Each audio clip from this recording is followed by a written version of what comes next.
Selamat Sabat. Selamat Sabat bagi kita semua. Puji Tuhan, sukacita yang luar biasa. Pada Sabat hari ini kita boleh berkumpul kembali, kita bertemu kembali, saudara-saudara di dalam gereja Advent Ciracas. Pada Sabat yang indah ini merupakan lanjutan dari acara rumah tangga, Minggu Sembahyang Rumah Tangga, dan hari ini adalah hari yang terakhir di mana kita akan menutup acara Minggu Sembahyang Rumah Tangga kita. Namun sebelum kita memulai acara kita boleh berdoa dalam hati kita masing-masing untuk mengundang Roh Kudus untuk hadir di tengah-tengah hati kita. Kita berdoa.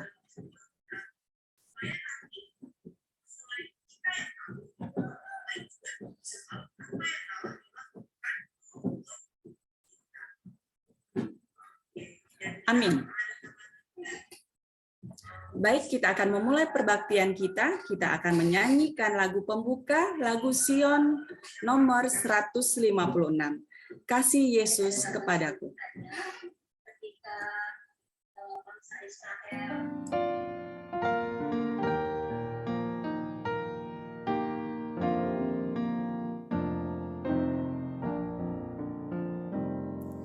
Yesus kasih padaku, Alkitab terangkan itu, anak kecil yang lemah, milik Tuhan yang kuasa. Ya Yesus kasih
sepanjang minggu ini kita sudah banyak sekali mendengarkan berkat-berkat yang luar biasa melalui firman-firman Tuhan yang kita sudah dengar sepanjang minggu ini.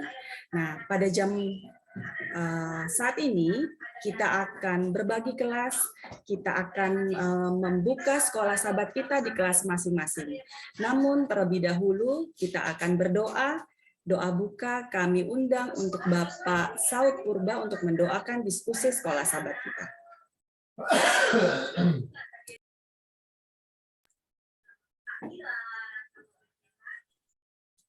Baik, mari kita bersatu dalam doa. Bapa di surga, terima kasih Tuhan atas kebaikan-Mu kepada kami. Engkau telah melindungi kami di sepanjang satu malam hari dalam malam istirahat kami. Hingga pada pagi hari ini Tuhan, kami dengan bersukacita dapat berkumpul kembali melalui virtual Zoom ini untuk berbakti dan memuliakan nama-Mu. Bapa di surga, berkatilah kami sepanjang satu hari ini. Berkati juga saudara-saudara kami yang mungkin saat ini dalam keadaan sakit. Biarlah tangan-Mu yang penuh kuasa itu Tuhan, menjamah tubuh mereka satu persatu, menyembuhkan mereka. Berkati juga Tuhan rangkaian ibadah kami sepanjang Sabat ini. Terima kasih Bapa, ampunilah kami dari segala dosa kesalahan kami. Inilah doa kami dalam nama-Mu Tuhan Yesus kami berdoa. Amin. Baik, kita akan berbagi kelas. Selamat berdiskusi, Tuhan memberkati.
Yesus korban yang sempurna.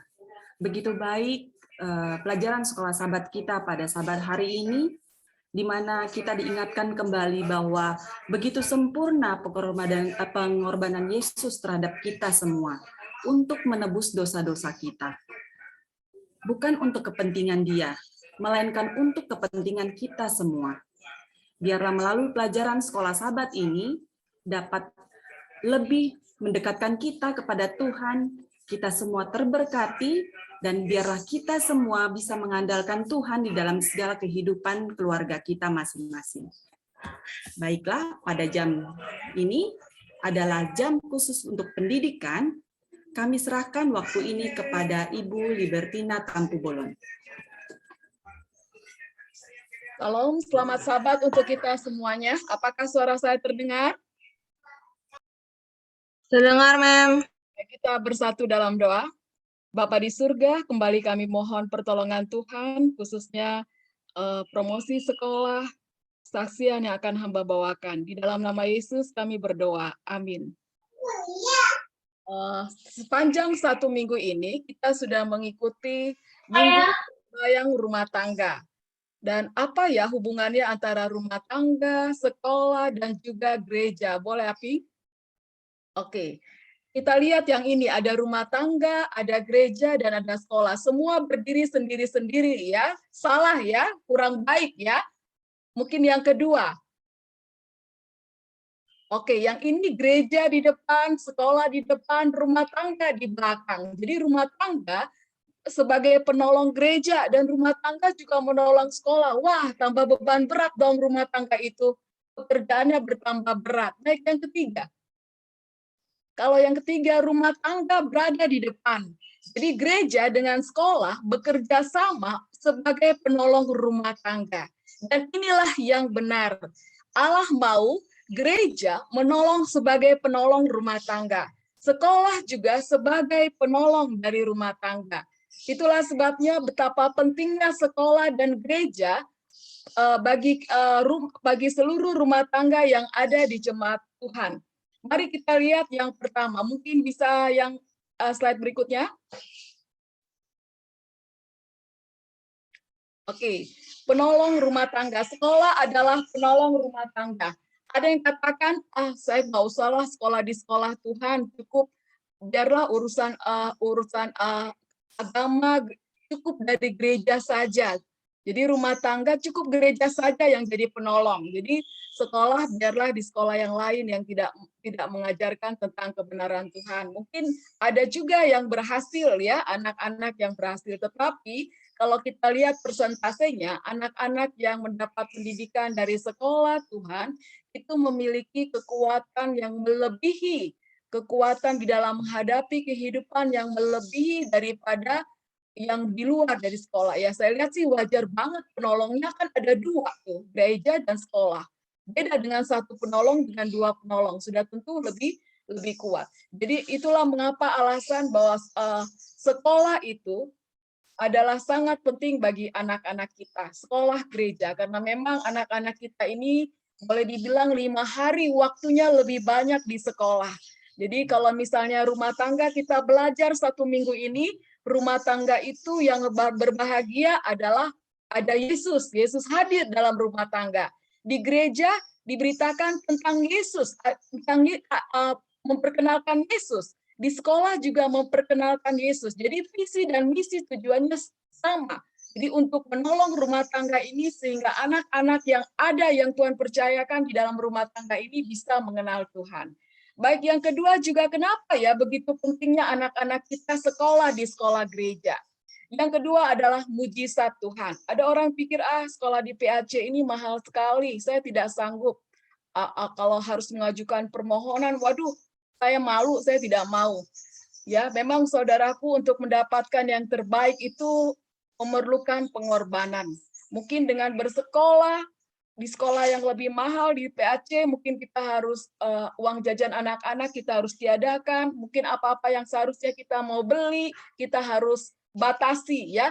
Tapi justru disinilah kita bisa mengajarkan anak-anak kita untuk roh berkorban.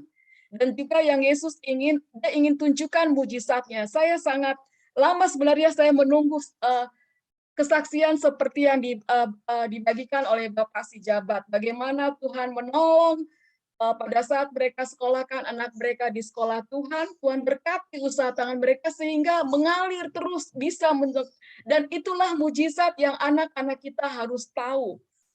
Ya, bagaimana ada kuasa Tuhan, sesuatu yang tidak mungkin tetapi bisa terjadi. Pas selesai sekolah, selesai juga mujizat itu. Jadi mujizat itu hanya datang oleh karena kita butuhkan. Jadi inilah yang kedua, mengapa alasan kita harus sekolahkan anak kita di sekolah Tuhan. Jadi supaya ada mujizat Tuhan yang anak-anak kita bisa rasakan. Dan yang ketiga adalah karakter adalah satu-satunya yang kita bawa ke surga. Bisa jadi ada yang katakan begini, oh sekolah di luar itu fasilitasnya lebih wah. Memang iya, lebih wah. Sangat wah. Ya, kalau dibandingkan dengan sekolah-sekolah Advent. Ya, walaupun kita sudah bikin SMA yang begitu, menurut kita begitu wah, tapi kalau kita pergi ke sekolah lain itu mah tidak ada apa-apanya. Sekolah lain lebih wah lagi, ya. Tetapi satu yang mau saya katakan adalah gereja dan sekolah itu hanyalah bangunan. Itu semua akan hancur. Itu tidak akan dibawa bila Yesus datang. Tetapi karakter itu adalah satu-satunya yang akan kita bawa ke dalam kerajaan surga. Itulah kenapa karakter adalah prioritas utama sekolah yang harus kita pilih, bukan bangunannya. Nah, adapun program yang kami bawakan di sekolah Tuhan, ya ada 10 yang bisa membuat anak-anak itu lebih mengenal Tuhan. Pagi-pagi kita kontrol dengan WPA, waktu pribadi bersama dengan Tuhan. 6:30 kita pantau dengan anak-anak, kita latih untuk mengucapkan ucapan syukur kepada Tuhan, puji-pujian melalui papan Jamboard. Kemudian diikuti dengan renungan pagi, mendahulukan Tuhan dari semuanya. Kemudian ada choir, anak-anak seperti kesaksian Ibu Keisha, ya, menyanyi itu adalah sesuatu yang bisa membuat anak-anak jadi kuat. Jadi setiap hari Jumat ada choir, mereka kami ajar untuk bernyanyi, memuji Tuhan. Ada KKR, kami undang, sekolah mengundang pendeta untuk membagikan KKR 2 kali dalam setahun. Ada Voice of Youth, suara dari anak-anak itu membagikan firman Tuhan 2 kali dalam setahun. Ada Vesper di hari Sabat. Jadi dari 6:30 sampai 15 menit anak-anak itu bagikan firman Tuhan. Mereka sendiri yang belajar untuk bagikan firman Tuhan. Ada perlawatan setiap hari Rabu. Mereka semua yang koordinir, ya. Ada KPA. Jadi kami juga ada KPA, ada 10 KPA anak-anak yang kami lakukan setiap hari Kamis. Jadi KPA ini juga mereka sendiri, mereka ajak temannya, kita hanya melatih di belakang dan mereka yang sampaikan sendiri. Ada SID, di mana anak-anak dilatih untuk setiap hari Selasa. Dan 10 program inilah yang kami lakukan di sekolah Tuhan. Mungkin kami akan boleh diputarkan sedikit cuplikan kegiatan kerohanian di sekolah kita. Dipersilakan Kakak Aping. Shalom. Berikut ini adalah program kerohanian SMP Perguruan Advent 15 Ciracas. Ada doa pagi, siswa dan guru jam 5 pagi. Halo teman-teman, selamat pagi. Senang kita bisa berkumpul kembali di Zoom ini. Oke, jadi di sini di Mazmur 7, saya memilih ayat yang ke-11, yaitu perisai bagiku adalah Allah yang menyelamatkan orang-orang yang tulus hati. Jadi di sini yang melindungi saya dari segala sesuatu itu adalah Tuhan. Dia melindungi saya dari dosa. Jadi mari kita berdoa. Ya Bapa kami yang berkuasa di atas kerajaan surga, ya Bapa, Engkaulah perisai kami. Engkau yang telah menjaga kami. Ya Bapa, kami akan melanjutkan aktivitas kami. Semoga hari ini dapat berjalan dengan lancar atas kuasa-Mu. Terima kasih ya Bapa. Amin. Jam 6:30 pagi, wali kelas, guru pendamping, dan siswa akan mengisi papan Jamboard, di mana akan menuliskan ucapan syukur dan puji-pujian kepada Allah. Setiap hari Selasa, jam 7 pagi, chaplain dan guru akan bekerja sama untuk SID atau School and Discipleship di bawah arahan Ibu Nova. Dan anak-anak sangat terberkati. Semua siswa baik kelas 7, 8, dan 9 akan menyanyikan lagu-lagu rohani untuk kemuliaan bagi nama Tuhan. In heaven we'll join hands together. Meet me by the Savior's side. I'll meet you in heaven. We'll sing songs. Dilanjutkan dengan program perlawatan bagi siswa yang sakit pada hari Rabu jam 2 siang. Di mana ada kesaksian juga di sini. Setiap semester ada program Voice of Youth di mana anak-anak yang mengambil bagian dari MC, kesaksian, pembawa firman, kesehatan, dan lain-lain. Ada KKR sekolah juga yang diadakan setiap semester. Setiap Vesper, anak-anak sangat merindukan dan guru juga untuk hadir bersama-sama di ibadah gabungan Vesper bersama. Diri kita kepada Kristus untuk menghidupkan suatu kehidupan penurutan kepada segenap tuntunan-tuntunannya. Segenap diri kita, segenap talenta, serta kecakapan yang kita miliki adalah milik Tuhan untuk dipersembahkan kepada pelayanannya. Kalau kita menyerahkan diri kita sepenuh hati kepadanya, Kristus dengan segenap hati. Tidak lupa sebelum tidur ada WPA Baca Alkitab di mana kembali menyerahkan hidup kepada Tuhan pada malam hari. Yohanes 3:16, karena begitu besar kasih Allah akan dunia ini sehingga Ia telah mengaruniakan anaknya yang tunggal supaya setiap orang yang percaya kepadanya tidak binasa melainkan menderita hidup yang kekal. Ya Tuhan, pada saat ini saya akan tidur. Terima kasih Tuhan atas berkat-Mu kepada kami. Berkati saya yang akan tidur supaya saya dapat dibangunkan dengan esok pagi dan Tuhan saat yang diberkati. Inilah doa kami. Amin. Demikianlah program kerohanian SMP yang dapat kami bawakan. Tuhan memberkati. Oke, itulah cuplikan beberapa kegiatan kerohanian yang kita ingin agar anak-anak kita senantiasa terhubung dengan Tuhan. Jadi kenapa begitu penting anak-anak kita sekolahkan di sekolah Tuhan? Yang pertama adalah sekolah adalah penolong rumah tangga.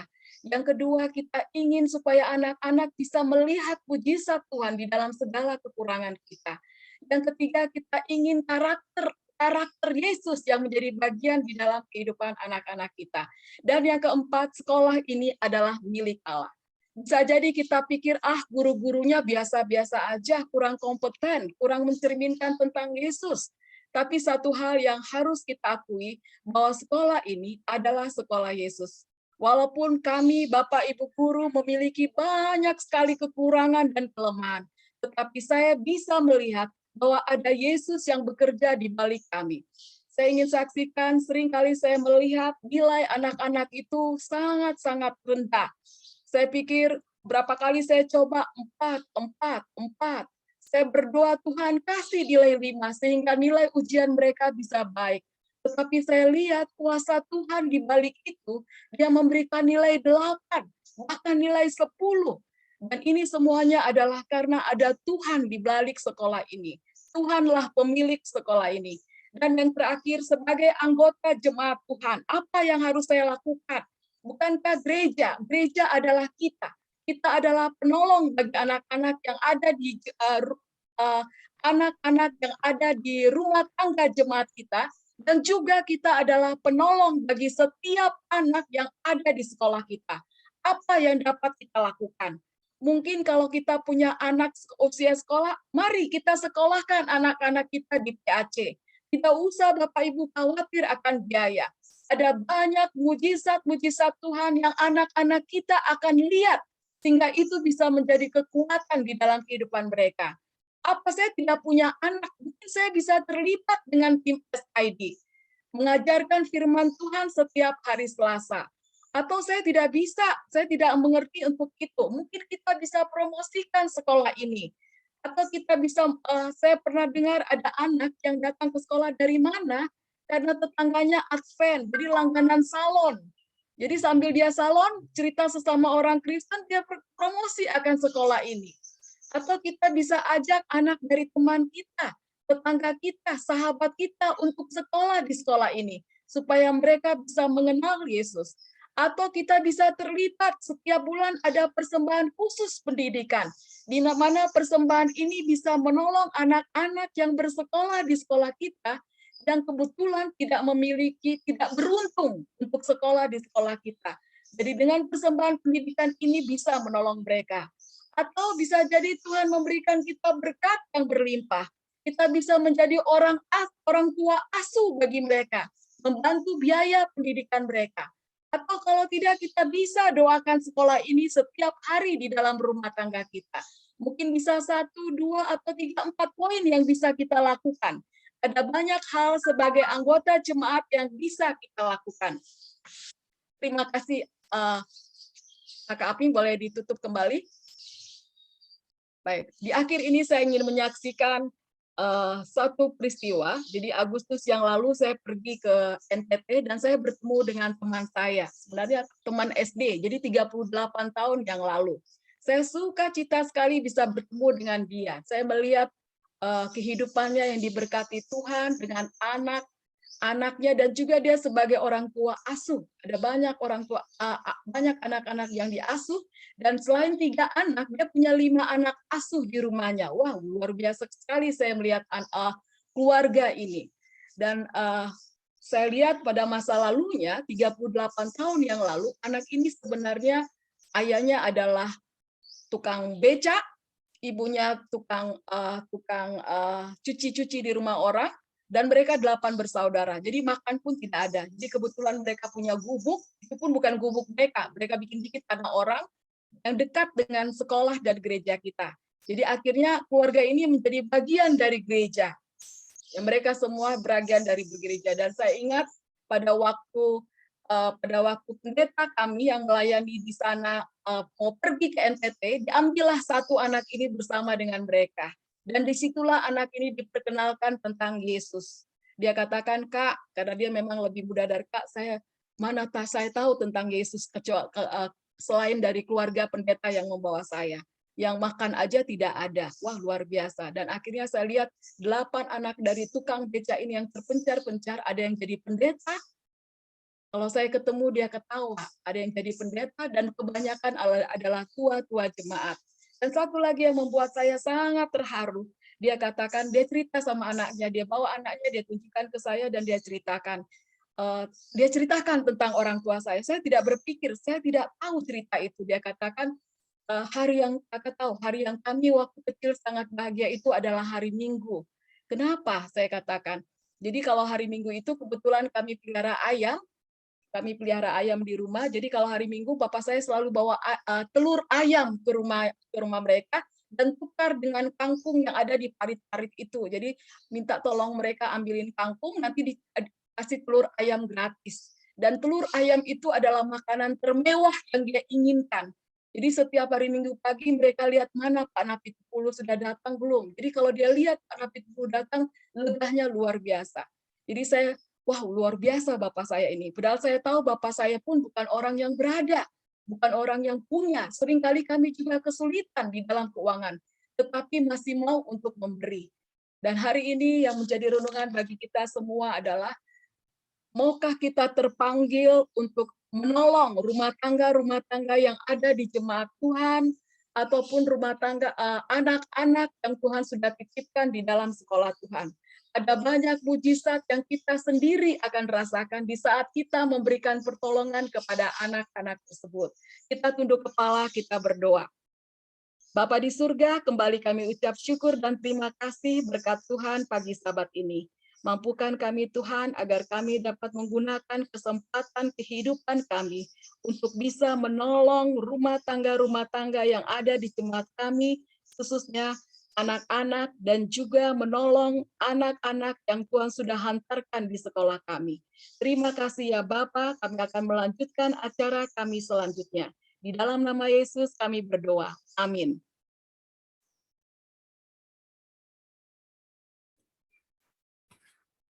Terima kasih kami ucapkan kepada Ibu Libertina Tampu Bolon, pentingnya masuk ke sekolah Tuhan. Begitu banyak program-program rohani yang sudah dicanangkan oleh sekolah kita, selain memberikan ilmu pengetahuan. Baiklah kepada orang tua kami, boleh membawa anak-anaknya untuk sekolah di perguruan Advent Ciracas, dan boleh juga mengabarkan akan sekolah kita kepada teman, kepada keluarga, kepada tetangga, sehingga lebih banyak lagi orang yang akan mengenal akan perguruan Advent Ciracas dan terlebih utama lebih mengenal Tuhan. Baiklah, pada jam ini kita akan mendengarkan kesaksian melalui pujian, yang mana lagu pujian akan dibawakan oleh keluarga saudari Noviana Noti. Kami persilakan.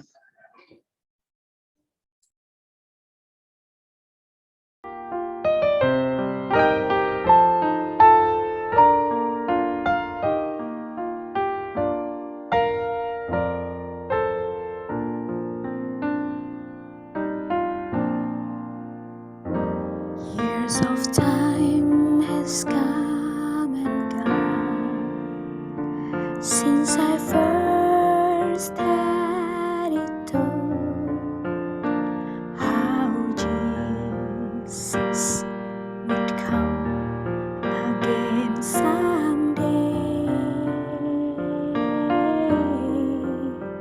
If back then it seems so real, then I just can't help but feel how much closer His coming is today.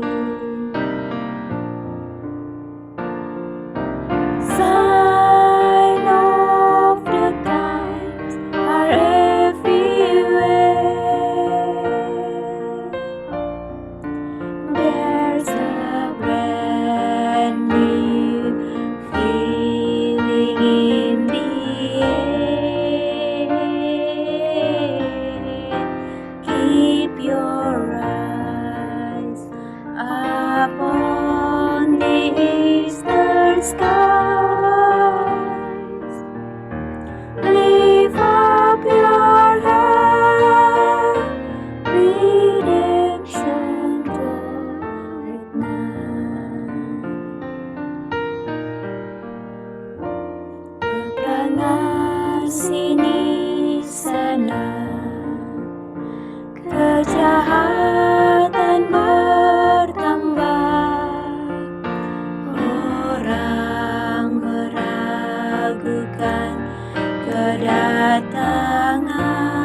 Puji Tuhan, lagu yang begitu baik yang boleh mengangkat keiman kerohanian kita semakin dekat kepada Tuhan. Baiklah, ini waktunya bagi anak-anak. Kita akan mendengarkan cerita anak-anak dari Kakak Dipe Hutagalung. Kepada anak-anak, boleh maju ke depan, boleh lebih dekat ke kamera handphone ataupun laptopnya. Waktu kami persilakan. Oke, oke. Sahabat-sahabat adik-adik, ini untuk adik-adik boleh dipin mungkin biar aku bisa ngelihat. Selamat Kak. Sahabat. Oke. Oke, aku share screen ya.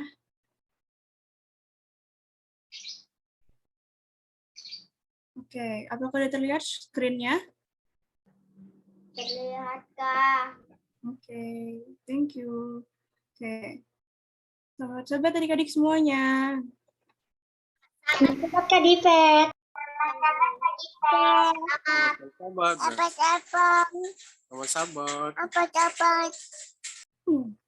Oke, apa kabarnya adik-adik hari ini?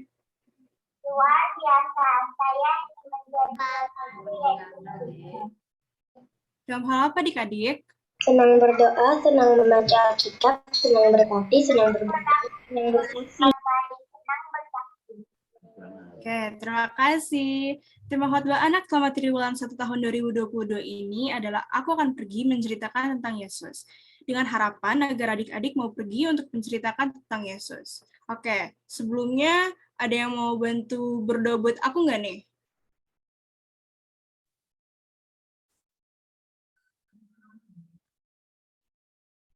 Aku mau minta bantu Lukas deh. Lukas, boleh tolong doain aku? Oke Kak, mari kita berdoa. Tuhan Yesus, terima kasih. Sekarang kami ingin mendengarkan ceritamu Tuhan. Terima kasih bisa berkenan kami Tuhan. Terima kasih Kak Divet yang menceritakan kami Tuhan. Terima kasih Tuhan, amin. Amin. Makasih Lukas.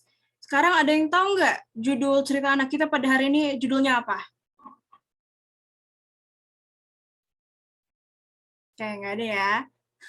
Jadi, judul cerita anak kita pada hari ini adalah Di Kolam Siloam. Sebelum aku masuk ke cerita, aku mau ceritanya ada kegiatan sedikit. Aku mau coba adik-adik semua yang ada di sini, coba tutup matanya, setelah ditutup matanya, tutup lagi pakai tangannya. Udah?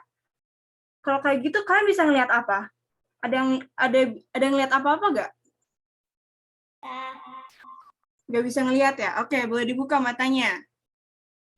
Gelap kan? Nah, cerita kita hari ini tentang itu juga. Nah, adik-adik, pada saat itu, Yesus sedang melewati suatu tempat. Yesus waktu itu juga melihat ada seorang buta yang sedang mengemis. Lalu, salah satu murid Yesus bertanya kepada Yesus, Guru, siapakah yang berbuat dosa? Orang ini atau orang tuanya, sehingga ia dilahirkan buta? Lalu kata Yesus, bukan dia, dan bukan juga orang tuanya, tetapi karena pekerjaan Allah harus dinyatakan di dalam dia. Kemudian, Yesus meludah ke tanah, dan mengaduk ludahnya dengan tanah, lalu mengolesnya pada mata orang buta itu. Kalau ngebayanginnya agak jijik ya, karena kan itu ludah orang. Terus saya, gitu. Oke, lalu Yesus berkata kepada orang buta itu,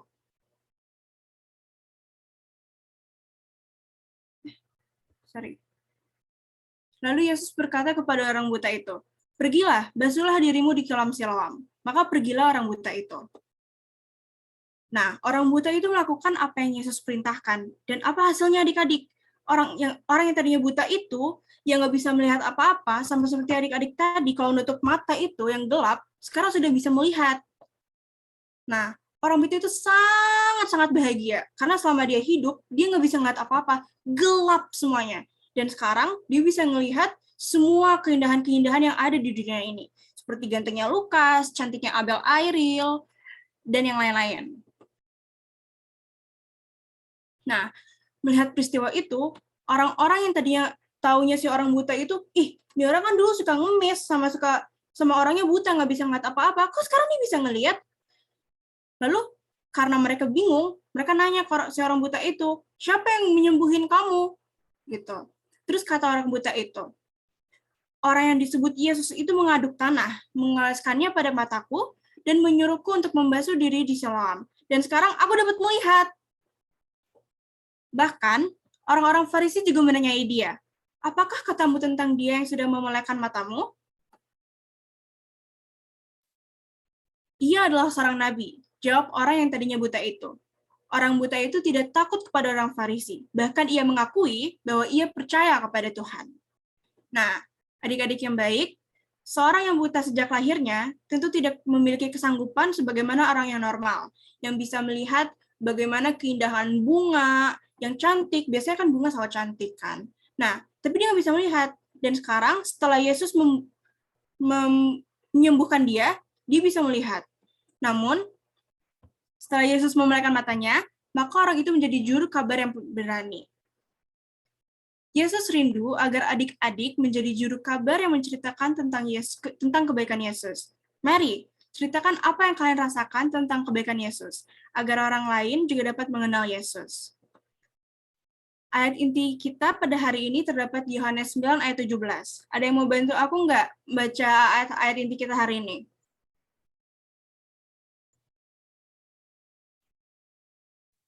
Ada Kak.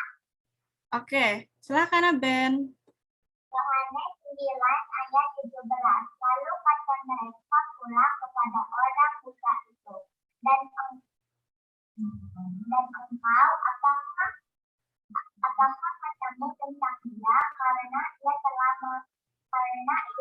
memelekkan matamu. Jawabnya, ia adalah seorang nabi. Oke, thank you. Sekarang kita akan menyanyikan lagu tema kita. Aku akan pergi memberitakan. Bang Henok, boleh tolong di-share soundnya?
Oke. Sekarang untuk doa tutup, siapa yang mau berdoa lagi? Jadi kan udah Lukas. Sekarang selain Lukas, siapa yang mau berdoa?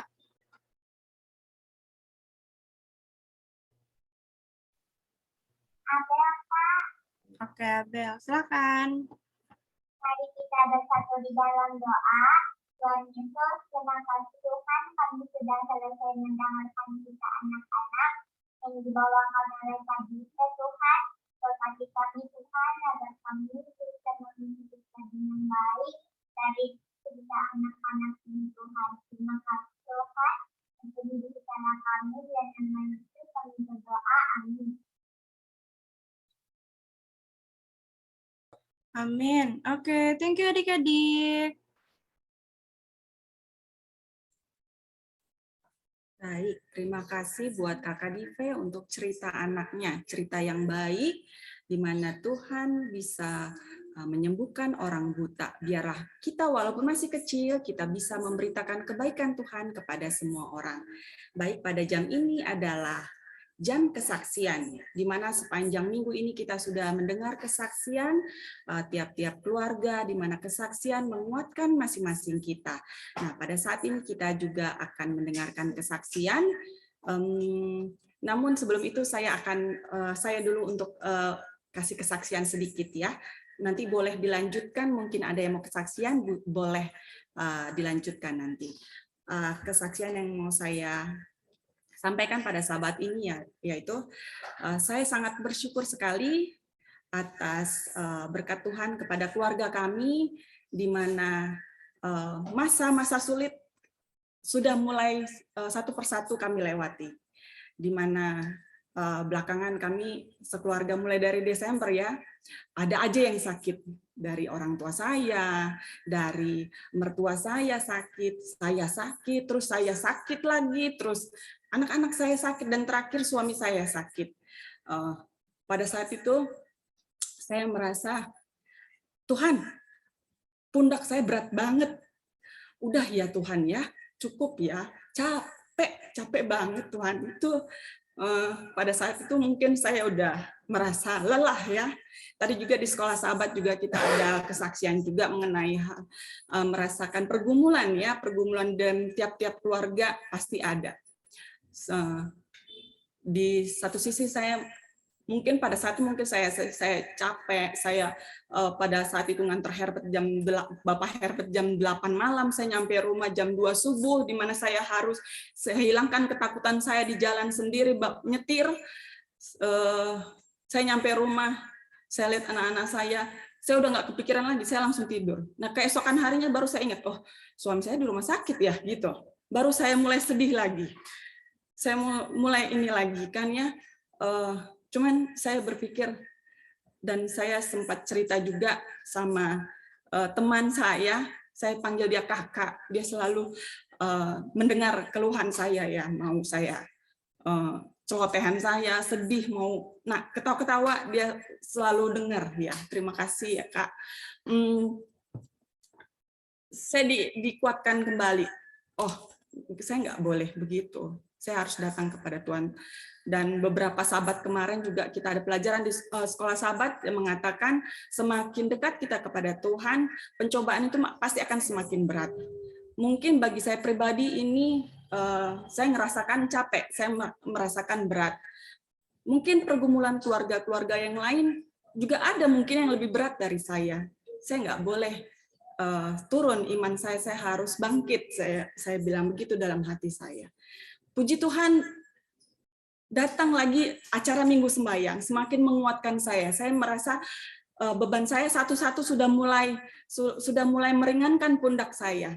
Dan saya mendengarkan firman Tuhan dari hari pertama sampai tadi malam, hari ke-6, sangat banyak pelajaran yang kita ambil baik di dalam keluarga ya, terutama keluarga ya.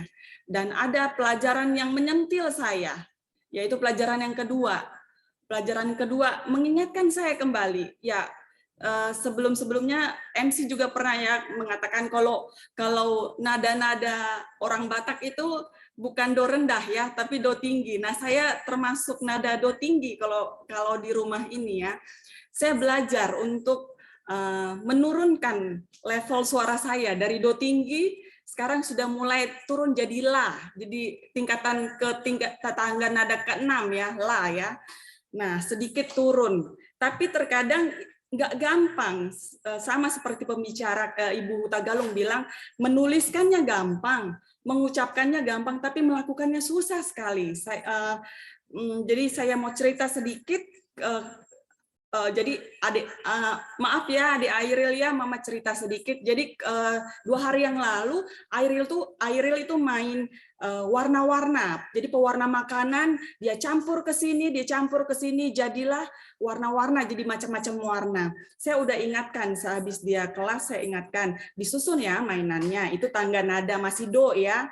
Nah, habis itu nggak dilakukan. Yang kedua saya ingatkan lagi sudah 1 jam berikutnya karena saya sambil kerja ya, jadi sebentar-sebentar saya lihat.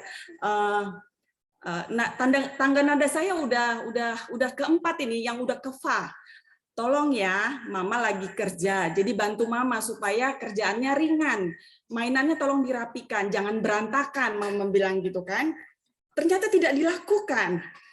Akhirnya saya lihatlah dia, Abel ngadu, mama, Airil ngelakuin sesuatu apa? Lihat deh, Ma. Ternyata saudara-saudara, pewarna tadi yang dia campur-campur jatuhlah ke kaos kutangnya dia. Apa yang dia lakukan, saudara-saudara? Bukan dia mencuci atau membilas dengan air, tapi dia gunting. Dia gunting kaos kutangnya, nodanya itu dia gunting. Waduh, tangga nada saya jadi do, tinggi, jadi balik lagi. Memang beragam ya, anak-anak kita ini karakternya. Memang benar, kita harus mendengar ya, dan setiap keluarga pasti ada porsinya masing-masing. Mungkin Airil tipikalnya begini, Abel tipikalnya begini. Nah, mungkin ibu-ibu yang lain juga pernah mengalami hal yang sama, mungkin yang lebih dari saya juga mungkin ada gitu ya. Tapi biarlah melalui pelajaran seminggu ini tentang rumah tangga, bagaimana kita menghadapi keluarga kita, bagaimana kita menghadapi anak-anak kita, dan yang terakhir Ibu Nova bilang bagaimana kita supaya bisa keluarga kita itu terberkati oleh Tuhan ya. Romantis seperti kata Ibu Nova tadi malam dikasih bunga. Nah, saya nanti mau nagih sama Bapak Herbert biar dikasih bunga setiap nanti ulang tahun pernikahan ya. Oke, demikianlah kesaksian dari saya. Biarlah kita juga dikuatkan dan kita bisa belajar juga dari kesaksian dari saudara-saudara kita. Mungkin berikutnya ada yang mau memberikan kesaksian.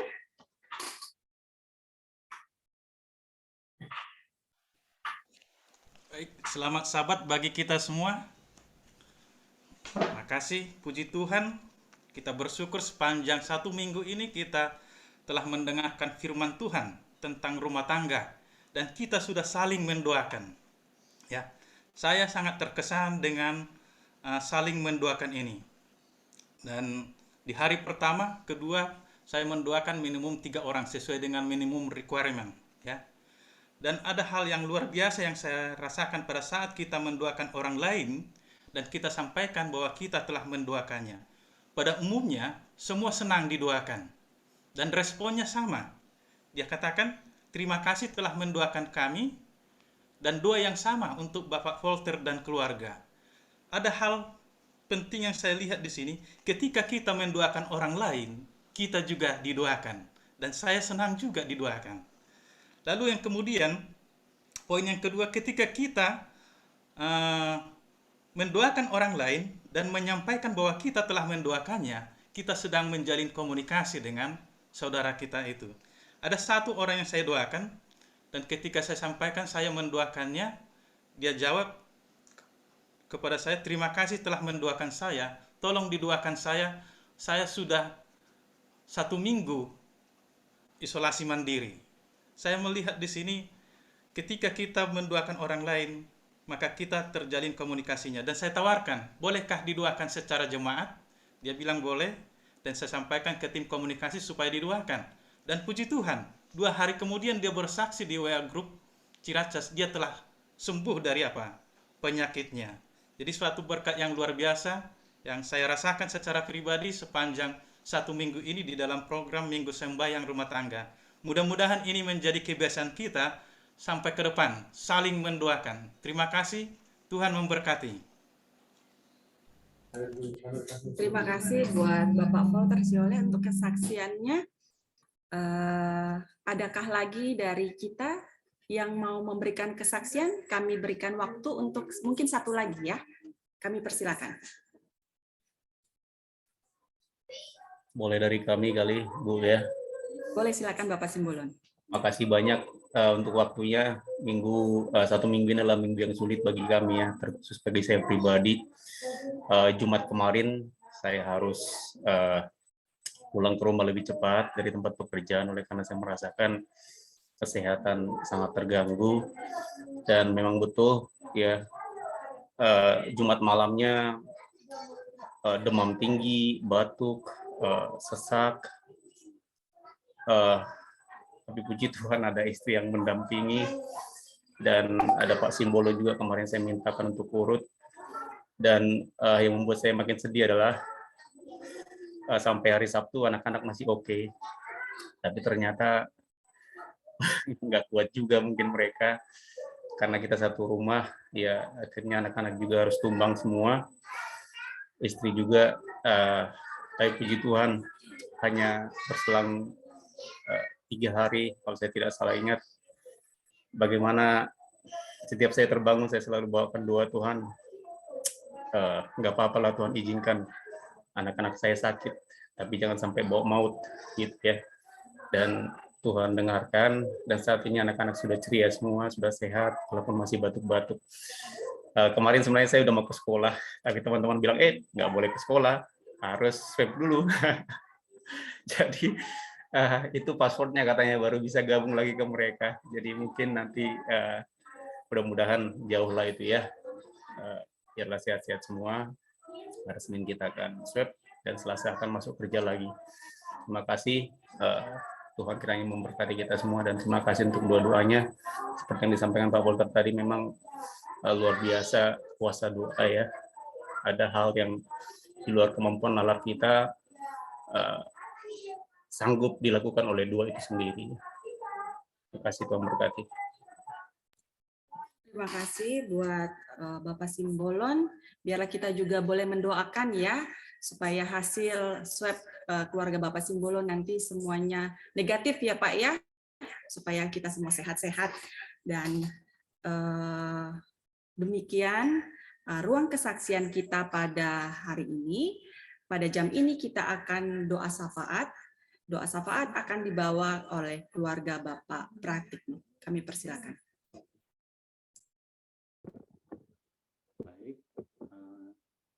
Diundang untuk seluruh anggota jemaat, kita boleh bertelut, kita berdoa, dan bagi orang tua yang atau yang tidak bisa bertelut boleh tetap di tempat masing-masing.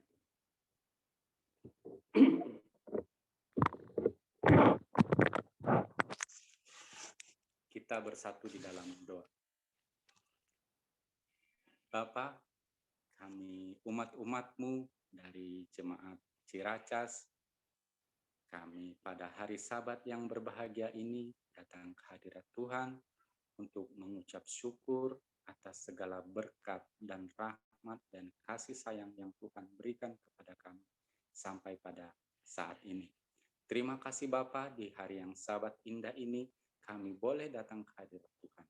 Engkaulah yang melayakkan kami. Bila mana masih ada dosa, pelanggaran yang kami lakukan di dalam kehidupan kami, Tuhan, biarlah di hari Sabat ini, Tuhan, layakkan kami untuk kami ada di hadirat-Mu. Terima kasih Bapa. Sepanjang pekan doa ini, sepanjang minggu sembahyang, kami memiliki pokok-pokok doa yang kami sampaikan ke hadirat. Bapa, biarlah Engkau jawab sesuai dengan kerelaan-Mu. Engkau boleh jawab sesuai dengan kemurahan-Mu bagi kami. Karena kami tahu pasti jawaban-Mu adalah yang terbaik bagi kami. Di dalam pokok-pokok doa kami, Tuhan, kami berdoa untuk rumah tangga kami. Biarlah firman yang kami dengarkan sepanjang pekan doa kami yang sudah kami lalui sampai pada hari. Tuhan berikan kepada kami hikmat. Tuhan berikan kepada kami pengertian, sehingga rumah tangga yang ada di jemaat Ciracas ini boleh menjadi rumah tangga yang setia di dalam Tuhan. Setia di dalam melakukan segala ketetapan, peraturan, dan melakukan hukum-hukum Tuhan. biarlah rumah tangga kami yang ada di Jemaat Ciracas ini boleh menjadi satu teladan bagi orang-orang yang berada di sekitar kami, untuk kami boleh menyaksikan betapa besarnya kasih Tuhan di dalam kehidupan kami. Kami juga tahu Bapak, rumah tangga kami bukanlah rumah tangga yang sempurna. Banyak pergumulan yang kami hadapi di dalam rumah tangga kami masing-masing. Mungkin ada yang terganggu kesehatannya. Mungkin Tuhan masih ada yang isolasi mandiri karena masa-masa pandemi ini. Atau mengalami gangguan kesehatan yang lain. Tuhan, biarlah Tuhan dengan kasih kemurahan-Mu boleh memberikan kesehatan yang sempurna kepada kami. Berikan kekuatan kepada kami yang masih dalam keadaan terganggu kesehatan, supaya kami bisa melalui semuanya ini di dalam lindungan dan kasih kemurahan Tuhan. Mungkin ada di antara rumah tangga yang ada di jemaat-Mu ini Tuhan, yang mengalami masalah di dalam pekerjaan. Biarlah Tuhan boleh tunjukkan, biarlah Tuhan boleh berikan jalan keluar, supaya ini boleh terselesaikan dengan baik. Terlebih daripada semuanya itu Tuhan, ajar kami untuk kami tetap selalu mengandalkan Engkau di dalam kehidupan kami. Kami juga berdoa Tuhan untuk keluarga yang sedang berduka pada saat ini, keluarga Bapak Brahmana. Biarlah Tuhan pada hari Sabat ini penghiburan dari surga boleh menjadi bagian keluarga besar di dalam keadaan mereka yang berduka. Biarlah pada hari ini Tuhan berikan satu kekuatan, Tuhan berikan satu penghiburan yang boleh menguatkan mereka, sehingga dengan kejadian ini tidak melemahkan mereka, tetapi biarlah kejadian ini boleh semakin menguatkan mereka untuk tetap selalu mengandalkan Tuhan di dalam kehidupan mereka. Kami juga Tuhan menyampaikan kehadirat-Mu, pergumulan dari anak-anak muda yang ada di jemaat Tuhan, di dalam mereka mencari pasangan hidup mereka. Tuhan, biarlah Tuhan boleh tunjukkan kepada anak-anak muda yang ada di jemaat kami pasangan hidup mereka yang sesuai dengan kehendak-Mu. Terlebih daripada itu Tuhan, Engkau boleh persiapkan anak-anak muda yang ada di jemaat kami untuk bisa menerima segala berkat yang akan Tuhan berikan kepada mereka. Berkati juga anak-anak yang sedang bersekolah, Tuhan, di dalam masa pendidikan mereka, mungkin yang masih dalam ujian dan lain sebagainya. Tuhan berikan kepada mereka kepintaran, Tuhan berikan kepada mereka akal budi yang berlipat kali ganda. Di dalam masa-masa pandemi seperti ini, di dalam pembelajaran masih dalam kondisi online, tetapi biarlah itu tidak mengurangi hikmat dan pengertian mereka untuk anak-anak kami boleh menerima pendidikan yang seharusnya mereka terima. Tuhan, kami juga berdoa untuk program-program kerja yang sudah direncanakan di jemaat-Mu. Biarlah program-program yang direncanakan ini Tuhan boleh berjalan sesuai dengan kehendak Tuhan. Bila mana masih ada program-program yang sudah dibuat di jemaat-Mu ini yang tidak seturut dengan kehendak Tuhan, biarlah Tuhan boleh luruskan rencana-rencana kerja jemaat ini, supaya rencana kerja ini boleh berjalan sesuai dengan kehendak Tuhan. Berkati seluruh anggota jemaat kami Tuhan. Berkati gembala kami yang sudah Tuhan percayakan untuk menggembalakan kami. Biarlah kesabaran, biarlah hikmat boleh Tuhan berikan berlipat kali ganda, supaya dapat menggembalakan kami seturut dengan kehendak Tuhan. Bapa, kami sampaikan permohonan kami di kehadapan-Mu. Biarlah Engkau jawab sesuai dengan kerelaan-Mu bagi kami. Terima kasih Bapa. Kami persembahkan doa ini hanya di dalam nama anak-Mu yang kudus, di dalam nama Yesus kami berdoa yang sudah mengajarkan kami berdoa. Doa Bapa kami. Bapa kami yang di surga, dikuduskanlah nama-Mu, datanglah kerajaan-Mu, jadikanlah kehendak-Mu di bumi seperti di surga. Berikanlah kami pada hari ini makanan kami yang secukupnya, Dan ampunilah kami akan kesalahan kami, seperti kami juga mengampuni orang yang bersalah kepada kami. Dan janganlah membawa kami ke dalam pencobaan, tetapi lepaskanlah kami daripada yang jahat. Karena Engkaulah yang mempunyai kerajaan, dan kuasa, dan kemuliaan sampai selamanya.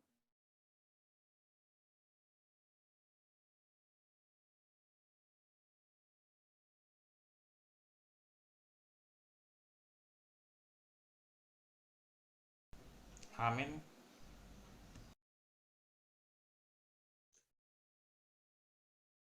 Ayat inti kita terdapat di dalam Ulangan 5 ayat 16. Demikian firman Tuhan.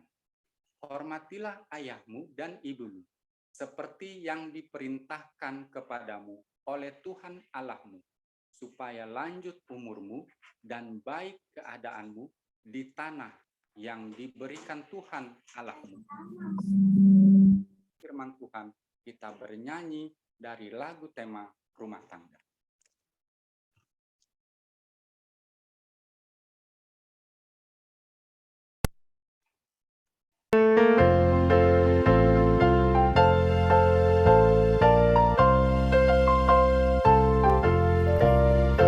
Apakah rumah tanggamu tetap selalu bersatu dalam perjalanan hidup menuju dunia baru? Tetap utuh lingkaran rumah tanggamu nanti dalam negeri yang mulia, di rumah di surga. Janganlah ada yang hilang dari yang kau kasihi, agar semua berkumpul di rumahmu kelak nanti. Tetap utuh lingkaran rumah tanggamu nanti dalam negeri yang mulia, di rumah di surga. Dalam doa pagi petang kita semua berkumpul menyanyikan lagu merdu puji Tuhan di surga. Tetap utuh lingkaran rumah tanggamu nanti dalam negeri yang mulia, di rumah di surga.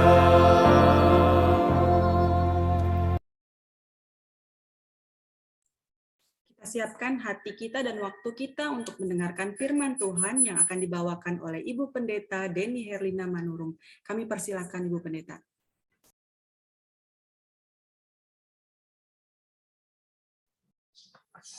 Selamat sahabat bagi kita semua, walaupun kita berjauhan, tapi puji Tuhan kita semua dapat berkumpul walaupun hanya lewat Zoom. 1 minggu ini saya sangat bersuka cita.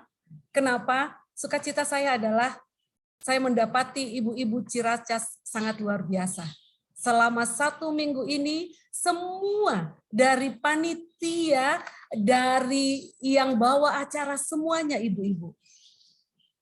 Ibu Tina katakan pada hari Kamis kemarin dalam pelajarannya, ibu adalah jantung keluarga. Kalau ibunya sudah sehat rohaninya, berarti jantungnya sudah bagus. Kalau jantungnya sudah sehat, maka keluarga itu akan sehat. Keluarga yang bahagia, maka akan membuat gereja itu pun akan mempunyai satu kebahagiaan yang tersendiri. Puji Tuhan. Saya sangat penuh sukacita melihat hal ini dan melihat banyaknya kesaksian yang telah diberikan mengenai kuasa doa ini. Sebelumnya mari kita tunduk kepala, kita berdoa. Tuhan Allah yang di sorga, terima kasih. Engkau yang memilih hamba-Mu Tuhan pada saat ini. Kami pun meminta urapi hamba-Mu. Biarlah Engkau yang berbicara melalui hamba untuk membentangkan indahnya firman Tuhan dan kerinduan Tuhan bagi masing-masing kami. Agar kami hidup berbahagia di dalam rumah tangga masing-masing kami. Dan berbahagia di tanah yang Tuhan berikan bagi kami. Inilah permohonan kami, dalam nama Yesus kami berdoa. Amin.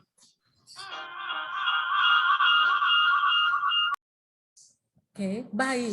Sahabat, ini adalah hari terakhir di dalam acara Minggu Sembahyang kita yang berjudul Janji untuk Panjang Umur, Hormati Orang Tua.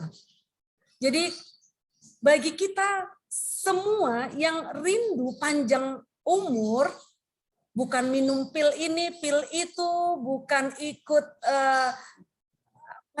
olahraga ini, olahraga itu, dan segala macam, minuman kesehatan yang ini itu, bukan.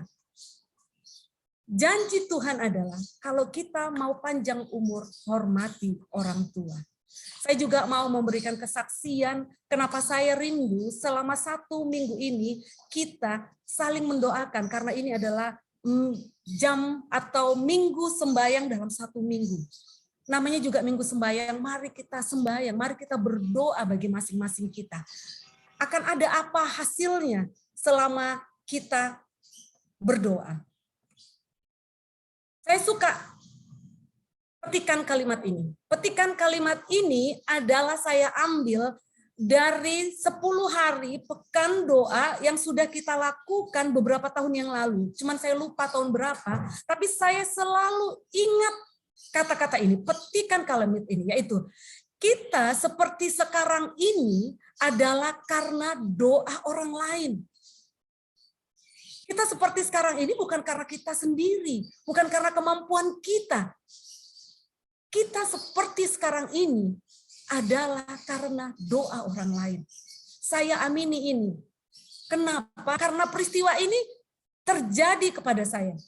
Kalau kita ingat peristiwa runtuhnya gedung BEJ yang ada di screen kita saat ini adalah tempat saya bekerja. Kejadian ini, jadi BEJ itu ada 2 tower, tower 2 dan tower 1. Jadi kejadian gedung ini adalah di tower 2. Saya memang bekerja di tower 2, di lantai 15. Kebetulan pada waktu ini peristiwa ini terjadi adalah pas jam makan siang. Pas jam makan siang. Hari itu saya menyempatkan diri pergi olahraga. Jadi saya kalau olahraga itu pas makan siang saya sempatkan olahraga. Nah, jam itu saya olahraga di lantai 1. Tapi di tower 1, di tower sebelahnya. Nah, pada waktu saya olahraga, kebetulan teman saya di samping olahraga juga. Dia katakan, Kak, ya, ini saya dapat telepon nih dari istri saya. Katanya di tower 2 ada kecelakaan loh, ada celaka. Katanya liftnya jatuh, gitu kan. Apa sih yang terjadi? Dia meneruskan pembicaraan dengan istrinya, saya keluar melihat apa yang terjadi. Pas saya keluar, saya melihat kiri, saya melihat kanan. Itu situasinya sepi di lantai 1 itu. Kita tahu kalau makan siang begitu banyak orang lalu lalang ya, karena BEJ itu adalah gedung yang orangnya banyak. Jadi semua tenannya itu isi. Jadi kalau pas makan siang nggak mungkin banget itu kosong. Tapi saya lihat ke sana, ke kiri, ke kanan, kosong, nggak ada orang, tidak ada suara jeritan, tidak ada suara tangisan, sepi sekali. Tapi giliran saya menatap ke depan karena kaca gedung, saya lihat yang foto yang di samping itu. Begitu banyak orang di luar itu yang bergeletakan, digotong-gotong. Cuman saya pas lagi lihat begini, itu ada apa? Tiba-tiba ada yang menepuk bahu saya, begini. Saya terkejut. Saya lihat ada seorang satpam. Dia katakan, Ibu, segera tinggalkan gedung ini. Takutnya roboh juga. Saya terkejut. Apa yang terjadi ini? Yang membuat saya merinding adalah, saudara-saudara, sebelum saya melihat ke depan untuk melihat para victim ini, korban ini, saya lihat ke kiri dan ke kanan. Saya pastikan tidak ada orang. Tapi ini Bapak ini tiba-tiba datang dari mana? Kalau security pasti sepatunya itu bunyi ya, tok tok tok gitu. Karena saking sepinya itu gedung. Tapi saya tidak mendengar ada suara sepatu. Tapi kok tiba-tiba dia datang di samping saya, menepuk bahu saya. Saya terkejut memang. Sampai saya begini, silakan tinggalkan gedung ini, Bu. Oh, saya terkejut, saya ucapkan terima kasih. Saya langsung masuk ke tempat saya tadi olahraga. Saya langsung teriak ke semua orang yang sedang olahraga, karena maklum kalau tempat olahraga pasti musiknya itu kencang. Jadi apapun kejadian di luar tidak ada yang tahu. Lalu saya katakan, kita tinggalkan ruangan ini, kita tinggalkan ruangan ini. Saya katakan, kenapa kak? Kenapa kak? Kata saya teman saya, keluar, tinggalkan, banyak korban di luar. Saya katakan, tiba-tiba sirene gedung bunyi, semua disuruh meninggalkan tempat. Jadi saya dengan hanya pakai baju olahraga dan tas olahraga saya, kami semua keluar semua. Saya sempat telepon pendeta, Pak, ini ada celaka di gedung BEJ. Setelah itu, biasanya kalau ada kerusuhan atau celaka, biasanya handphone kita itu pasti jaringan di tempat di mana kejadian itu pasti mati. Kenapa? Karena pemerintah tidak mau semua foto ataupun video akan terspread, akan tersiar sehingga menimbulkan hoaks, ketakutan dan segala macam. Jadi setelah itu pendeta tidak bisa hubungin saya. Pas hari itu adalah 10 hari berdoa. Di komunikasi gereja kami pada waktu itu sudah mulai bermunculan. Nah, pendeta sudah melihat begitu banyak yang jatuh korban dan segala macam. Cuman dia mau hubungi saya, handphone saya sudah mati. Dia katakan, aduh apakah ini istri saya korbankah? Tapi tadi dia sempat telepon saya, semoga dia tidak apa-apa dan segala macam. Sore, akhirnya saya tiba di rumah. Sorenya agak malam kami pergi ke gereja untuk mengikuti 10 hari berdoa. Di kebiasaan kami adalah di setiap minggu berdoa ini biasanya kami memberikan kesaksian atas doa-doa yang sedang dilaksanakan pada hari itu. Saya berdoa, bersaksi bagaimana pimpinan Tuhan kepada saya, bagaimana seorang satpam yang saya yakini itu adalah malaikat. Yang saya yakini itu adalah malaikat yang Tuhan tolong. Pada saat yang sama hari itu juga, seorang ibu luar biasa. Ibu ini berdiri juga, dia bersaksi, dia katakan pada jam itu dia baru selesai mendoakan saya. Bagaimana dia mendoakan saya? Dan dia juga sangat terberkati karena doanya Tuhan jawab. Dia mendoakan saya dan keluarga saya supaya kami sejahtera di dalam Tuhan. Dan Tuhan jawab sesuai dengan kehendaknya. Itu sebabnya ada 2 hal di dalam berdoa. Yang mendoakan dan yang didoakan. Orang-orang muda, kalau engkau rindu mencari pekerjaan, kalau engkau rindu mencari pasanganmu, kalau orang tua, kalau engkau rindu anak-anakmu untuk menjadi baik, sampaikan itu kepada Tuhan. Biarlah porsimu untuk mengucap syukur, untuk memohon keampunan dan memberikan permohonanmu kepada Tuhan. Dan porsi Tuhan adalah menjawabnya. Seperti kalau saya memberikan japri ke beberapa orang, kebetulan saya memberi japri, tapi sayangnya saya lihat ini ya, banyak yang tidak ada namanya, tidak ada fotonya. Jadi ini saya bagaimana ini Tuhan, saya mau japri tapi tidak ada namanya. Ya sudahlah, saya doakan saja keluarga yang saya doakan bersama keluarga, tapi saya tidak bisa japri. Kalau ada yang sudah menerima japrian, saya sangat meyakini firman Tuhan di Filipi 4 ayat 19. Allahku akan memenuhi segala keperluanmu menurut kekayaan dan kemuliaannya dalam Kristus Yesus. Yakinkan bahwa Tuhan akan memenuhi segala keperluanmu menurut kekayaan dan kemuliaannya.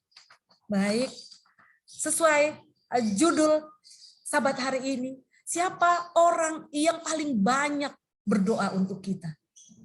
Yang paling banyak berdoa untuk kita adalah orang tua kita. Nama kita sering disebut untuk segala kebaikan bagi anak-anaknya.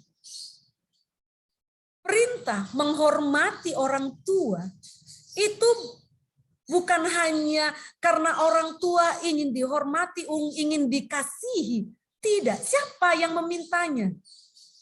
Yang meminta agar orang tua kita itu dihormati adalah Allah sendiri. Malam kedua, Ibu Seril katakan bahwa orang tua itu adalah wakil Allah.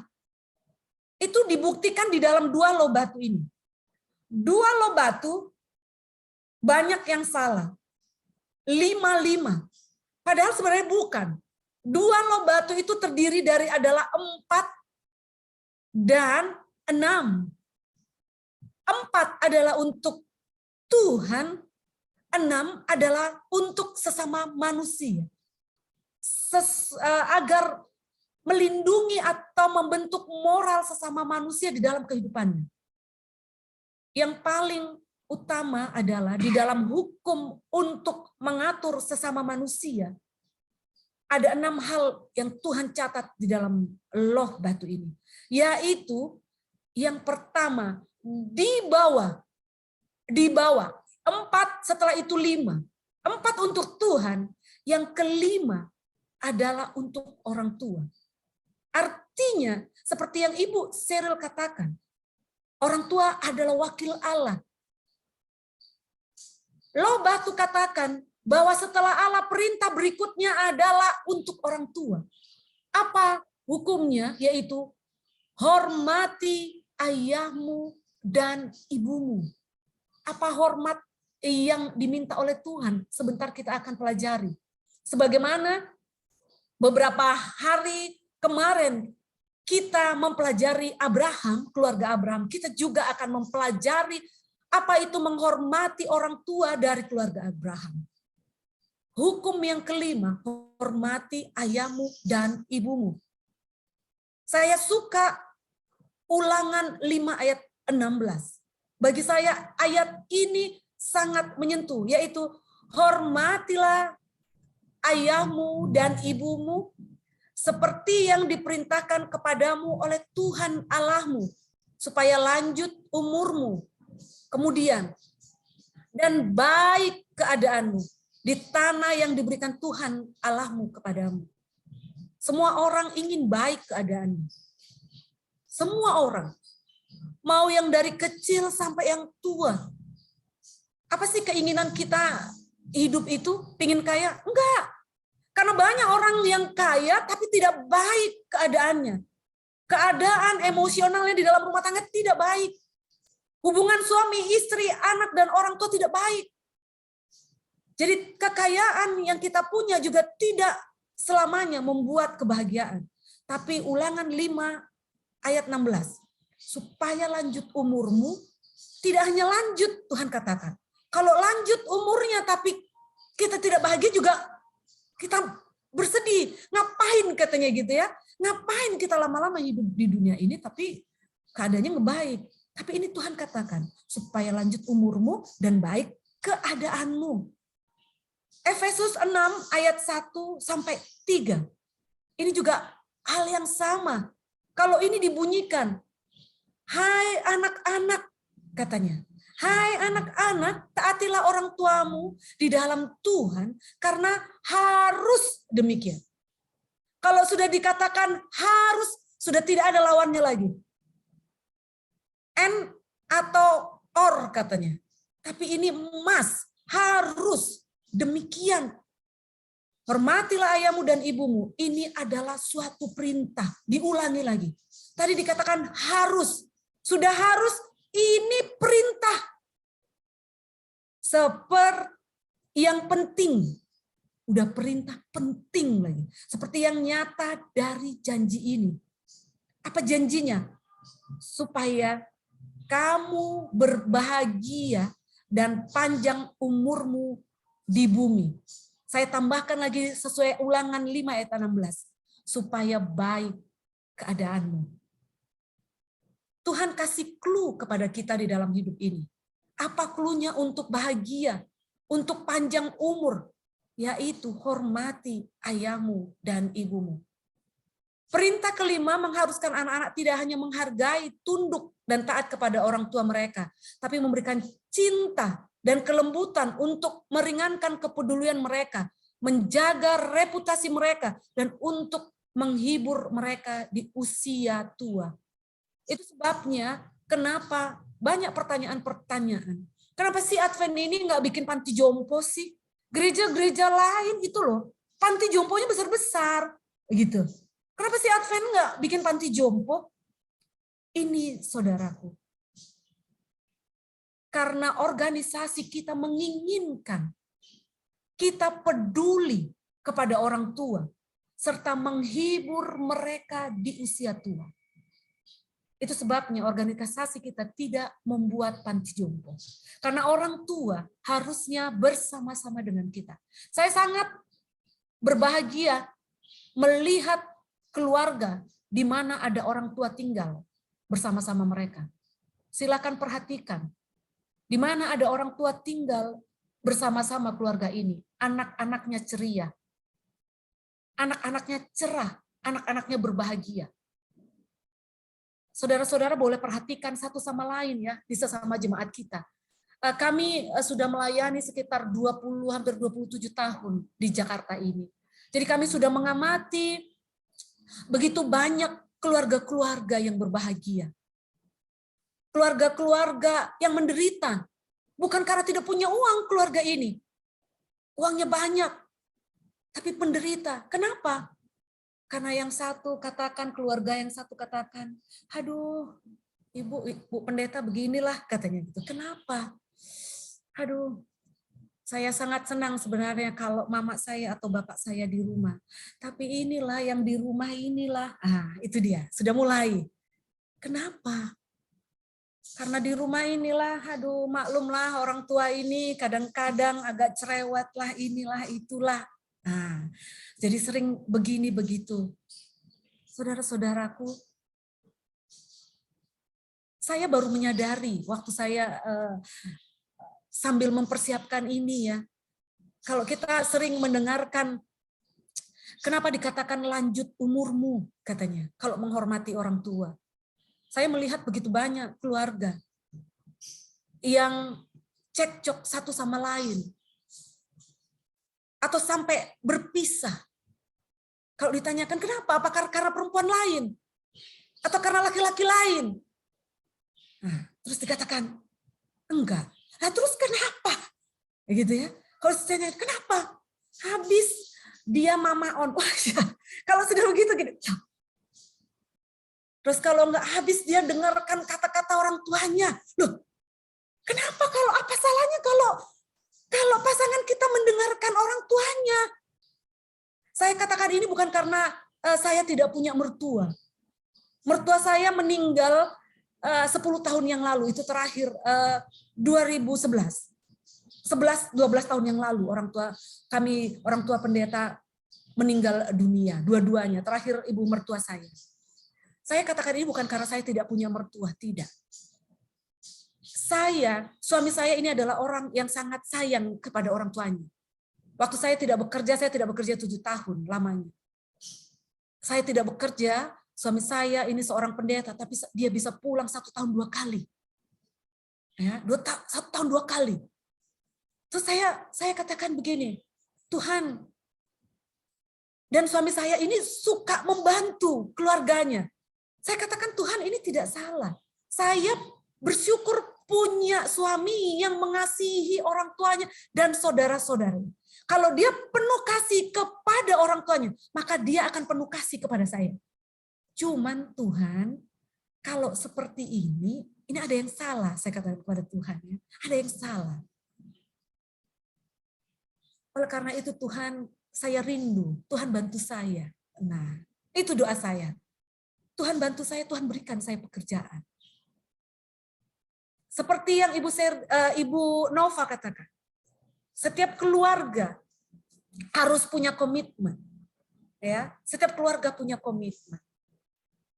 Waktu saya mulai bekerja, kami berkomitmen. Saya bekerja bukan untuk membuat kami hidup mewah, tidak. Kami berkomitmen dan saya juga berkomitmen. Kalau saya bekerja, maka itu untuk membantu orang lain dan untuk membantu pekerjaan Tuhan. Itu sebabnya saya bekerja. Nah, apa yang salah kalau orang tua kita mengasihi orang tuanya, suami kita atau istri kita mengasihi orang tuanya? Inilah percecokan yang sering terjadi di dalam rumah tangga. Kalau kita cekcok suami istri, apa yang terjadi? Emosi yang tinggi, kalau kita sering mendengarkan pakar-pakar kesehatan mengatakan, kalau kita emosi, apa yang putus? Setiap kita marah, setiap kita emosi, yang putus adalah saraf kita putus satu-satu. Itu yang mungkin kita sering dengarkan kalau kita mendengarkan seminar-seminar kesehatan. Saraf kita putus satu-satu. Bayangin kalau kita emosi oleh karena setiap kita berantem, suami istri. Kalau ditanya, kenapa? Habis dia sih. Bukan karena orang lain, bukan karena wanita lain, bukan karena laki-laki lain. Tetapi oleh karena orang yang kita sayangi. Itu bagi saya agak miris ya, agak miris bagi saya. Agak miris.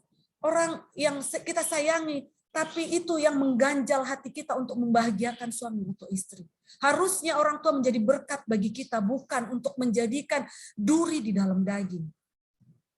Membantu serta menghibur mereka di usia tua. Berikutnya, saya meminta kita untuk Alkitab kita ataupun Alkitab. Kita akan membaca kisah Abraham. Kisah Abraham dan Lot dan kisah Abraham dan Ishak. Ada dua versi dan dua hasilnya. Kita akan belajar mengenai kisah Abraham dan Lot. Kita akan buka, kita tidak jauh-jauh dari Kejadian 13. Kita buka dulu, saya ambil yang Abraham dulu dan Lot ya. Kisah Abraham. Abraham itu sudah tua waktu dia disuruh Tuhan keluar. Waktu dia ikut bapaknya untuk keluar dari Ur Kasdim terus pergi lagi.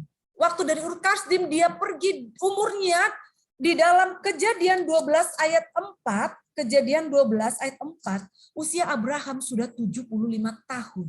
Sudah tua. Lot ini masih muda karena Lot ini adalah anak dari saudara Abraham.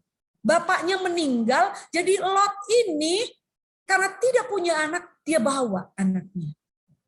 Anak adiknya, yang adalah anak dia. Kalau orang Batak begitu ya, satu marga, anak abangnya, anak adiknya adalah anak dia. Maka dia bawa. Karena Abraham tidak punya anak. Kemudian orang Abraham ini sudah adalah posisinya sebagai orang tua. Lot ini posisinya adalah anak, kemenakan. Kemudian kita baca di dalam Kejadian 13 ayat 10. Kita baca dalam Kejadian 13 ayat 10. Karena ceritanya Abraham dan Lot ini akhirnya Lot menikah. Sudah menikah makin kaya. Abraham kaya, Lot kaya. Jadi akhirnya peternak-peternak Lot ini suka berantem sama peternak-peternak tukang-tukang ternaknya Abraham. Lalu supaya kita nggak berantem, kata Abraham, kita saudara, nggak berantem, ya udahlah. Yuk kita pisah, kita pilih. Kamu yang mana, aku yang mana. Mari kita simak baik-baik. Kejadian 13 ayat 10. Lalu Lot melayangkan pandangan dan melihatnya bahwa seluruh lembah Yordan banyak airnya, seperti taman Tuhan. Nah, Lot ini lihat di sana ada tempat banyak airnya. Apa artinya banyak airnya? Artinya kalau tempat banyak airnya itu bagus. Tata letak kotanya itu sudah bagus. Nah, dikatakan lagi seperti taman Tuhan. Ibu Risroni kemarin melihat Taman Eden itu indah. Nah, Lot ini melihat bahwa kota ini seperti taman Tuhan, indah banget. Gitu. Sudah ada airnya, irigasinya sudah oke, seperti taman Tuhan. Lalu Lot katakan, aku pilih yang itu. Abraham tadi bilang, kalau kau pilih kanan, aku pilih kiri. Gitu ya. pilih kanan, pilih kiri. Nah, Lot yang masih muda, pilih duluan. Yang dipilihnya adalah kota yang irigasinya sudah bagus, kota yang sudah oke, yang sudah terbentuk dengan rapi, kota yang seperti taman Tuhan. Lalu Abraham mengalah. Ya sudah.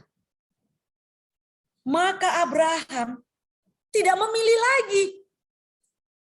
Karena pilihan sudah diambil oleh Lot. Maka Abraham katakan, ya sudah. Kejadian 13 ayat 18. Sesudah itu Abraham memindahkan kemahnya dan menetap di dekat pohon-pohon terbatin yang di Mamre. Apa maksudnya? Dia mendirikan kemahnya di dekat pohon-pohon.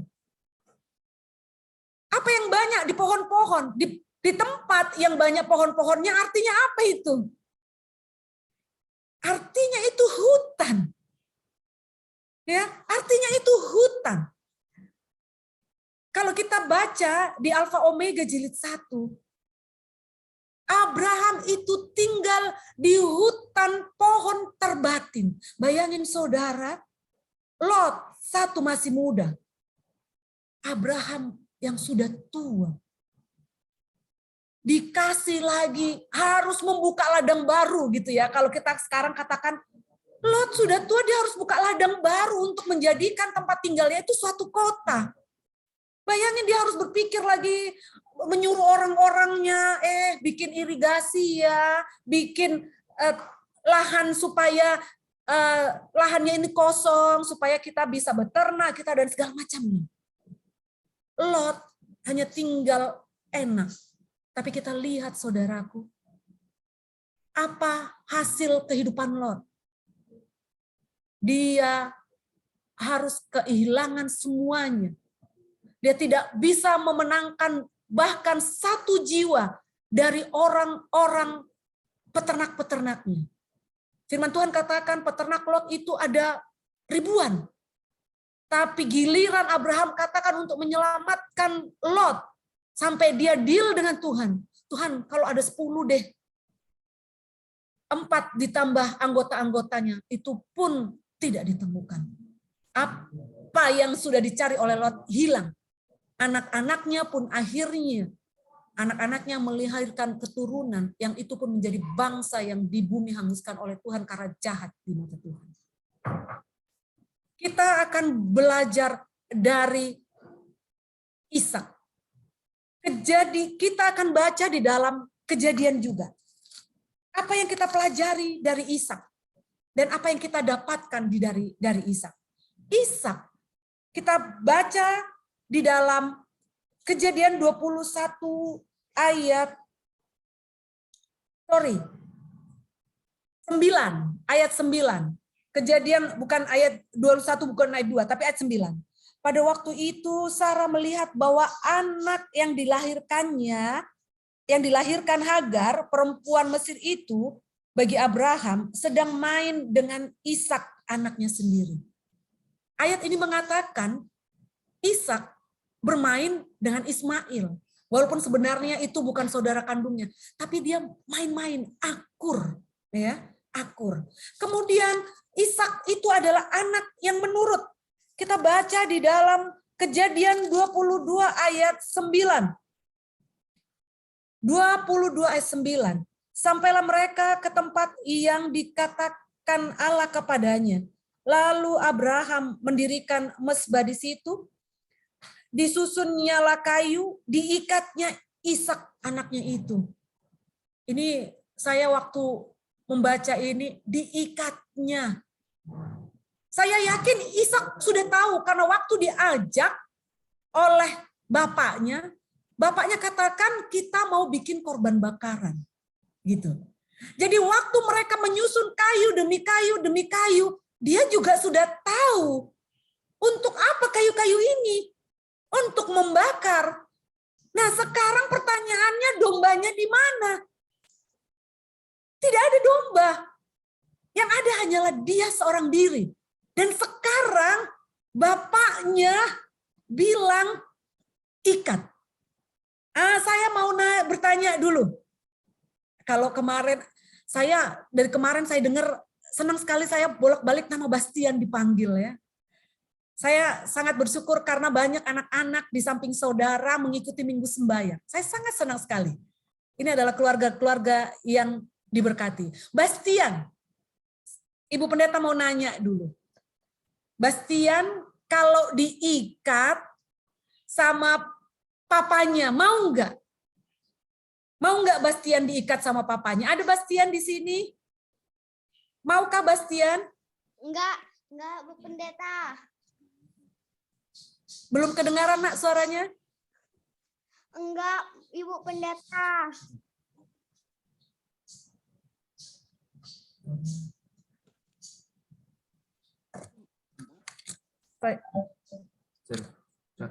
Kedengaran?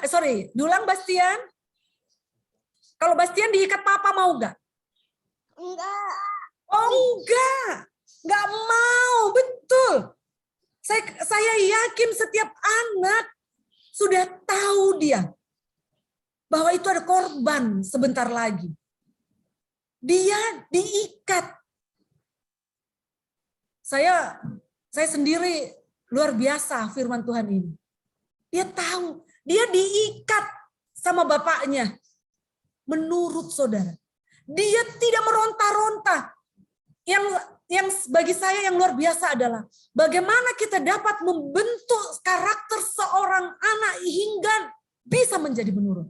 Itu adalah tantangan yang luar biasa bagi para bapak dan ibu untuk menjadikan anak-anak kita menurut.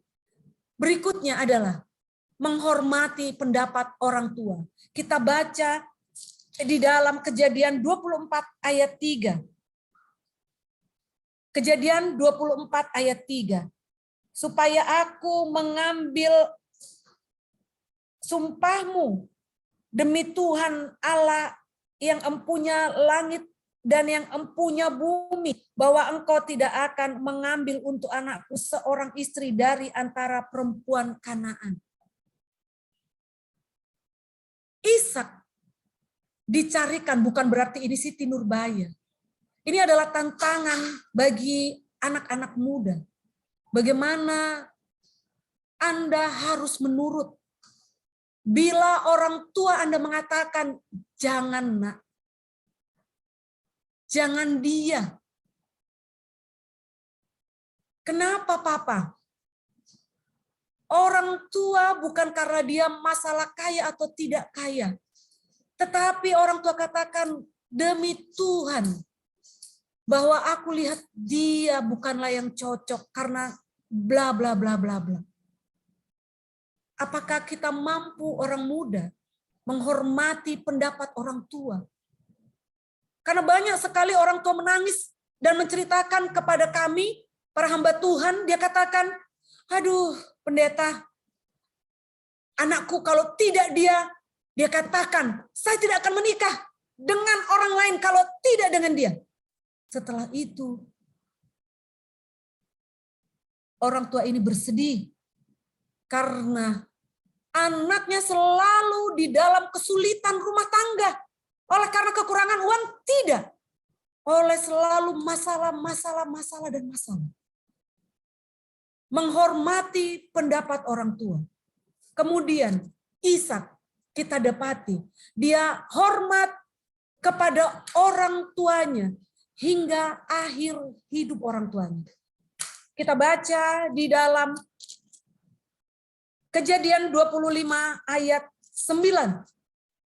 Kejadian 25 ayat 9. Dan anak-anaknya, Ishak dan Ismail, menguburkan dia